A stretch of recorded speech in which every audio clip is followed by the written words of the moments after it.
Yes, good morning everyone, welcome you to all. आज के session में हम लोग यहाँ पर ईवीएस सीरीज का पार्ट 4 कंप्लीट करने जा रहे हैं। इससे पहले आपके 3 सेशन हो चुके हैं जिसके अंदर हम लोगों ने 50-50 करके टोटल 150 क्वेश्चन कंप्लीट कर लिए हैं। आई थिंक आपने वो सेशन विजिट कर लिए होंगे, देख लिए होंगे। यदि कोई भी सेशन आपका मिस हो चुका है तो आप प्लेलिस्ट में जाकर या फिर वीडियो के डिस्क्रिप्शन में जाकर आपके जो सेशन मिस हो गए तीनों टोटल 150 क्वेश्चन उनको विजिट कर सकते हैं। ठीक है, सेशन को हम लोग यहाँ पर स्टार्ट करते हैं। इससे पहले एक इन्फॉर्मेशन आप सभी के लिए, यदि आप चैनल पर न्यू हैं तो आप चैनल को सब्सक्राइब कर सकते हैं ताकि इसी तरीके से वीडियो के नोटिफिकेशंस आपको मिलते रहे। और यदि आप ईवीएस या सीडीपी किसी भी तरीके के नोट्स बाय करना चाहते हैं तो आप हमसे संपर्क कर सकते हैं 8770803840 पर व्हाट्सएप करके सारी डिटेल प्राप्त कर सकते हो। किसी भी प्रकार के कोर्सेज को देखने के लिए डेमो अवेलेबल है, डेमो आप यूट्यूब चैनल पर देख सकते हो।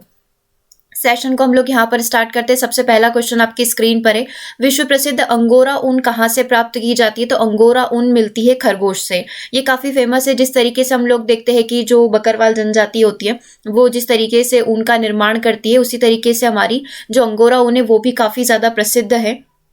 देखो, विश्व प्रसिद्ध अंगोरा ऊन जो, इसके बारे में थोड़ा सा डिटेल हम लोग देखेंगे। ये कहाँ से प्राप्त होती है? विश्व प्रसिद्ध अंगोरा ऊन खरगोश से प्राप्त होती है। अंगोरा ऊन अत्यधिक मुलायम बुनने वाला रेशा है जो अंगोरा खरगोशों के बालों की जो ऊपरी त्वचा है उससे हमें प्राप्त होती है। यह ऊन बकरी के बालों से बनने वाली जो मोहेयर ऊन होती है उससे काफी ज्यादा डिफरेंट, काफी ज्यादा अलग होती है। ये कश्मीरी जो पश्मीना शॉल का निर्माण किया जाता है जो बकरी के बालों से बनती है उससे भी काफी ज्यादा डिफरेंट है। अंगोरा ऊन अपने मुलायम और पतले रेशों के लिए बहुत ही ज्यादा प्रसिद्ध है। तो क्या क्या पॉइंट हमें यहाँ पर ध्यान रखना है? सबसे पहला, अंगोरा ऊन कहाँ से प्राप्त होती है? खरगोश से प्राप्त होती है। काफी ज्यादा मुलायम और इसके पतले रेशों के लिए प्रसिद्ध है। काफी डिफरेंट होती है जो मोहेयर ऊन होती है, और जो कश्मीरी पश्मीना शॉल जिससे बनती है बकरी के बालों से, उससे भी काफी ज्यादा अलग होती है। ठीक है, तो ये अपने आप में प्रसिद्ध हो गई जो कि खरगोश की ऊपरी त्वचा से प्राप्त होती है। नेक्स्ट पॉइंट की बात करेंगे, किसी पारितंत्र में हरी काई का स्थान क्या है? हरी काई जो होती है जिसे हम लोग कांजी भी बोलते हैं, तो वो हरी काई क्या है, किस कैटेगरी में आती है? उत्पादक, उपभोक्ता और अपघटक की श्रेणी में। तो हरी काई हमारी जो आती है उत्पादक की श्रेणी में आती है, प्रोड्यूसर की श्रेणी में हम लोग इसको रख सकते हैं। ठीक है, दूसरा है, प्राथमिक उत्पादों की संख्या सर्वाधिक होती है। सबसे ज्यादा आपको प्राथमिक उत्पादक जो है, प्रोड्यूसर्स, कहाँ पर देखने को मिलेंगे? तो समुद्री पारितंत्र में हमें सबसे ज्यादा जो है प्राथमिक उत्पादक देखने को मिलते हैं। तो आंसर आपका हो जाएगा समुद्री पारितंत्र में। अगले पॉइंट की हम लोग यहाँ पर बात करेंगे। अगला पॉइंट आपकी स्क्रीन पर है, मानव द्वारा निर्मित सबसे छोटा पारितंत्र क्या होता है? तो मानव द्वारा निर्मित सबसे छोटा पारितंत्र एक्वेरियम कहलाता है। मानव निर्मित, जहां पर मछलियों को रखा जाता है, पूरा एक समुद्र टाइप बनाने की कोशिश की जाती है जिसमें सारे जीव और इस तरीके से होते हैं। तो सबसे छोटा मानव द्वारा निर्मित कृत्रिम पारितंत्र एक्वेरियम जिसे हम लोग बोलते हैं। अगला पॉइंट है, पृथ्वी पर स्थित सबसे बड़ा स्थलीय पारितंत्र कौन सा है? तो जलीय पारितंत्र तो हमारा समुद्र होता है। कल ही हम लोग यही वाला पॉइंट देख रहे थे कि सबसे बड़ा क्या है, समुद्र कहलाएगा जलीय पारितंत्र। सबसे बड़ा स्थलीय पारितंत्र यहाँ पर वन पारितंत्र होता है जो सबसे बड़ा होता है। ठीक है, अगला पॉइंट है, डीडीटी जो होता है उसके छिड़काव से प्रदूषण कौन कौन सा आता है? तो देखो, जल प्रदूषण होगा इसे, क्योंकि डीडीटी का जब हम लोग छिड़काव करेंगे तो उससे हमारा वाटर प्रदूषित होगा, पॉल्यूटेड होगा। ठीक है, और मिट्टी भी प्रदूषित होगी और साथ ही वायु भी प्रदूषित होगी। तो ये तीनों प्रदूषण किसकी वजह से होते हैं? हमारे डीडीटी की वजह से होते हैं। ठीक है, ये चीज आप ध्यान रखेंगे। उसके बाद आगे हम लोग यहाँ पर बढ़ेंगे। आगे हमसे पूछा गया है कि 2,4-D क्या है? ये हम लोग डिस्कस कर चुके थे। 2,4-D क्या है? तो देखो, 2,4-D खरपतवार नाशक रसायन है जो वीट को कंट्रोल करने के लिए, जो खरपतवार होते हैं उनको कंट्रोल करने के लिए प्रयोग किया जाता है। आगे हम लोग बढ़ेंगे। अगला पॉइंट है, किसी खेत में बार बार एक ही फसल बोने का क्या परिणाम होता है? तो यदि बार बार एक ही फसल को यदि हम लोग बो रहे हैं तो उसकी वजह से भूमि क्या होती है? बंजर हो जाती है। ठीक है, अगर एक बार हो सकता है कि आपसे डीडीटी का फुल फॉर्म भी पूछ लिया जाए तो आप डीडीटी का फुल फॉर्म भी देख सकते हैं। डाइक्लोरो ट्राइफ्लोरो डाइक्लोरो, ये डाइक्लोरो, ये फिर हमारा डाइक्लोरो। ठीक है, और फेनिल ट्राइक्लोरो एथेन, या फिर इसको मैं पूरा हिंदी में लिख देती हूँ, स्पेलिंग ऐसे समझ नहीं आएगी। अगर आपसे पूछ लिया जाए डीडीटी का फुल फॉर्म क्या होता है, तो डाइक्लोरो डाइफ्लोरो, टी है ना, ट्राइक्लोरो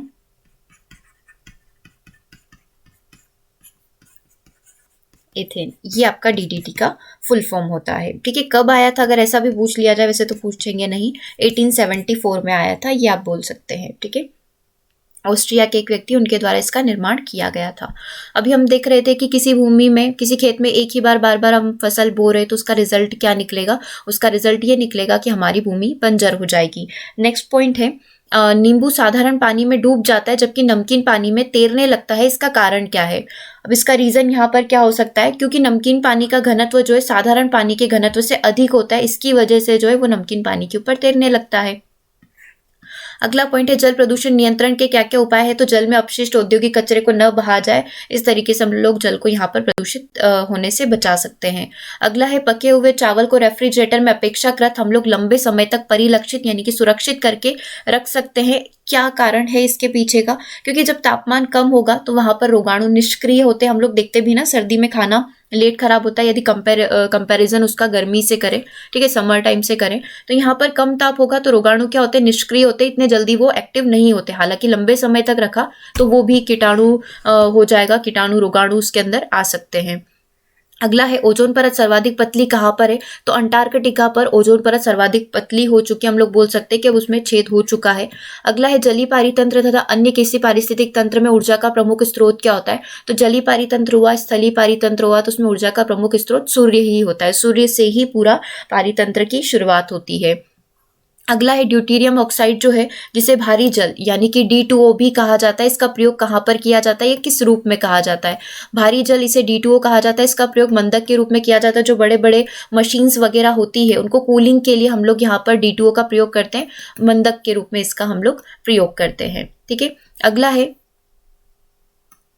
अगला पॉइंट है हमारा, भारतीय वन्य जैव मंडल को संक्षिप्त रूप में क्या कहा जाता है? अभी तो इसका नाम चेंज भी हो चुका है, तो दोनों ही नाम आप ध्यान रखेंगे।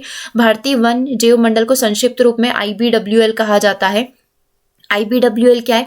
IBWL stands for I for Indian, board for wild life. But अभी इसका नाम है national board for wild life. मतलब IBWL किस में कन्वर्ट हो चुका है? आई हमारा नेशनल बन चुका है और बाकी वही है, IBWL कन्वर्ट हो चुका है NBWL में, Indian board for wild life. ठीक है, Indian board for wild life इसका फुल फॉर्म है और अभी national board for wild life इसका फुल फॉर्म है। ओके, अगले पॉइंट की हम लोग यहाँ पर बात करेंगे, एक पौधे अथवा उसकी जाति के पौधों के वातावरण के बीच में स्व अध्ययन को, मान लो एक प्लांट है, ठीक है, और इसी प्लांट से रिलेटेड इसकी अलग अलग प्रजातियां है, इसकी अलग अलग कैटेगरीज है, तो ये क्या कहलाएगी? स्व पारिस्थितिकी कहलाएगी, क्योंकि हम लोग उसी जाति के उसी प्रजाति का अध्ययन कर रहे हैं, ना इसका किसी प्रोड्यूसर से, कंज्यूमर से, किसी और से कर रहे हैं। ठीक है, तो यहाँ पर आंसर आपका हो जाएगा स्व पारिस्थितिकी इसे कहा जाता है। अगला पॉइंट है, फ्लाई ऐश प्रदूषण कहाँ से होता है? तो फ्लाई ऐश जो होता है वो हमारा थर्मल पावर प्लांट की वजह से फ्लाई ऐश पॉल्यूशन यहाँ पर होता है, थर्मल पावर प्लांट की वजह से। अगला है, भारत में मौसम की भविष्यवाणी अंतरिक्ष विज्ञान विभाग द्वारा की जाती है, जो मौसम डिपार्टमेंट होता है उसके द्वारा की जाती है। और एक हमने ये भी देखा था कि अंतरिक्ष विभाग से अंतरिक्ष में जो कचरा निकलता है उसे हम लोग क्या बोलते हैं? तो उसे हमने देखा था, उसे स्पेस डेब्रीज यहाँ पर बोला जाता है। ठीक है, तो ये इसी से इंटरकनेक्ट करते हुए चलेंगे हम लोग अंतरिक्ष की चीजों को, ताकि हमारा ये चैप्टर भी कंप्लीट होता हुआ चले। अगले पॉइंट की हम लोग बात करते हैं, संयुक्त राष्ट्र पर्यावरण कार्यक्रम यूनाइटेड नेशन एनवायरमेंट प्रोग्राम द्वारा पर्यावरण रक्षण सुधार हेतु दिया जाने वाला प्रमुख पुरस्कार ग्लोबल 500 है। ठीक है, 1987 में इसकी शुरुआत की गई थी, सबसे पुराना भी आप इसे बोल सकते हैं, ग्लोबल 500। अगला है, विश्व के लगभग कितने प्रतिशत भाग पर जल है? 71% भाग पर यहाँ पर जल है, ये पानी से ढका हुआ है। इसमें से 1.6% हम लोग एक परसेंट में बात करें तो ये वाला जो हिस्सा है हमारा, ये वाला हिस्सा जो है हम लोग बोल सकते हैं कि जमीन के नीचे है। ठीक है, और 0.001% वाष्प और बादलों के रूप में रहता है। पृथ्वी की सतह पर जो पानी है उसमें से 97%, मतलब पूरा 71% का यदि हम लोग 97% लगभग बात करें तो वो सागर और महासागर में, जो कि नमकीन है और पीने योग्य नहीं है। ठीक है, तो बहुत कम परसेंट हम लोग बोल सकते हैं, 3% लगभग ही भाग है जिसे हम लोग पी पाएंगे, और उसमें से भी वो पानी जमीन के अंदर है, कुछ वाष्प रूप में, बादलों के रूप में है। ओके, चलो, अब जब प्लास्टर ऑफ पेरिस के साथ पानी को मिलाया जाता है तो क्या होगा? तो प्लास्टर ऑफ पेरिस बहुत ज्यादा कड़क हो जाता है, कड़ा हो जाता है। उत्तर प्रदेश की सीमा से लगने वाले देश का नाम क्या है? तो उत्तर प्रदेश की सीमा से लगने वाला देश हमारा नेपाल है। अगला, पोषण की दृष्टि से अपघटक कौन होते हैं? अपघटक मृतोपजीवी कैटेगरी जो होती है उसमें अपघटक को रखा जाता है। ठीक है, तो ये मृतोपजीवी कहलाएंगे। उत्पादक, उपभोक्ता और अपघटक 3 चीजें होते हैं। उत्पादक प्रोड्यूसर्स होते हैं, जैसे कि पेड़ पौधे वगैरह हो गए। ठीक है, और उसके बाद उपभोक्ता जो हम लोग कंज्यूम करते हैं, कंज्यूमर हमें बोलते हैं। ठीक है, हम लोग जो उत्पादक है उनका करेंगे। देन फिर हमारी अगली कैटेगरी आती है अपघटक वाली। अगला क्वेश्चन आपसे पूछा गया है कि जब किसी नदी में मलयुक्त जल की भारी मात्रा प्रवाहित कर दी जाए तो उसका बढ़ जाता है। जब भी नदी में हम लोग ऐसा वेस्ट मटेरियल डाल रहे हैं तो किसकी मात्रा बढ़ जाती है? तो हम लोग पढ़ ही रहे 2 दिन से continue, bio oxygen chemical demand जो है उसे बोला जाता है, तो इसकी मात्रा यहाँ पर बढ़ जाती है। और हमने देखा भी था कि ओनली 4% ही होना चाहिए, 4% से ज़्यादा नहीं होना चाहिए। तो BOD बायोलॉजिकल ऑक्सीजन डिमांड की मात्रा यहाँ पर बढ़ जाती है। ओके, चलिए आगे हम लोग बात करते हैं DDT की सांद्रता का उच्चतर पोषण स्तर में बढ़ता संग्रह क्या कहलाता है? तो जैव सांद्रण हो जाता है। जैसे कि एक जीव ने, हमने वो ही 10% का नियम भी हम लोग यहाँ पर लगाएंगे, या फिर एक जीव किसी जीव का हनन भी करता है। मान लो एक जीव ने किसी जीव को हनन किया है, उसका मतलब नष्ट किया है, उसको खाया है, तो इसके अंदर जितनी भी मात्रा थी, ठीक है, तो ये वापस मात्रा उस दूसरे जीव में भी आ जाएगी, दूसरे से तीसरे जीव में भी आ जाएगी, तीसरे से चौथे जीव में भी आ जाएगी। तो ये जैव सांद्रण यहाँ पर क्या हो रहा है? जैव सांद्रण बढ़ता जा रहा है, इंक्रीज होता जा रहा है। तो DDT की सांद्रता का उच्चतर पोषण स्तर में बढ़ता संग्रह जैव सांद्रण यहाँ पर कहलाता है। हमने इसको एक एक्वेटिक एग्जाम्पल के थ्रू भी देखा कि समुद्र में एक फिश है, एक फिश ने किसी कीड़े को या जो छोटे छोटे जीव है उनका हनन किया, तो उससे ये मात्रा फिश में चली गई, फिश से इंसानों में चली गई। ठीक है, इस तरीके से ये मात्रा क्या होती है, जो DDT की मात्रा होती है ये बढ़ती रहती है। ओके, अगले पॉइंट की बात करते हैं, खाद्य श्रृंखला में ऊर्जा का प्रवाह कैसा होता है? तो खाद्य श्रृंखला में ऊर्जा का प्रवाह हमेशा वन डायरेक्शनल होता है, एक द्विशीय होता है। जैसे जो प्रोड्यूसर्स है वो कंज्यूमर्स होंगे, फिर उसमें प्राथमिक उपभोक्ता आ जाएंगे, फिर द्वितीयक उपभोक्ता आ जाएंगे, तो ये वापस रिवर्स नहीं चलता है, ये सीधा एक ही डायरेक्शन में चलता है। इसीलिए एक दिशी हम लोग इसे बोल सकते हैं, यूनिडायरेक्शनल हम लोग इसे बोल सकते हैं।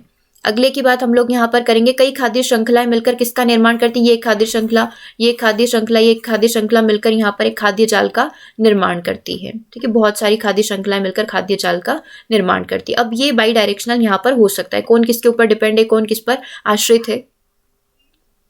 चलो अगले पॉइंट की हम लोग यहाँ पर बात करेंगे, खाद्य जाल में ऊर्जा का प्रवाह कैसा होता है? तो खाद्य जाल में जो ऊर्जा का प्रवाह होता है वो बहुदिशीय होता है। ठीक है, खाद्य जाल की बात करेंगे तो वो बहुदिशीय बाई डायरेक्शनल यहाँ पर हो सकता है, लेकिन जब खाद्य श्रृंखला, पर्टिकुलर एक श्रृंखला की ही बात करेंगे तो वो एक दिशीय होता है, यूनि डायरेक्शनल होता है।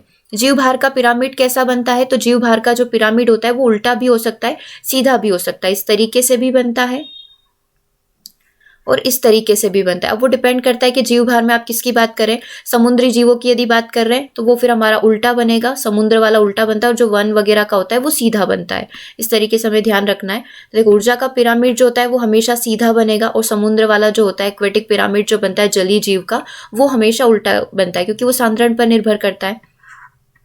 ऊर्जा के पिरामिड को सर्वप्रथम किसने समझाया था? तो चार्ल्स एल्टन के द्वारा सर्वप्रथम ऊर्जा के पिरामिड को समझाया गया था।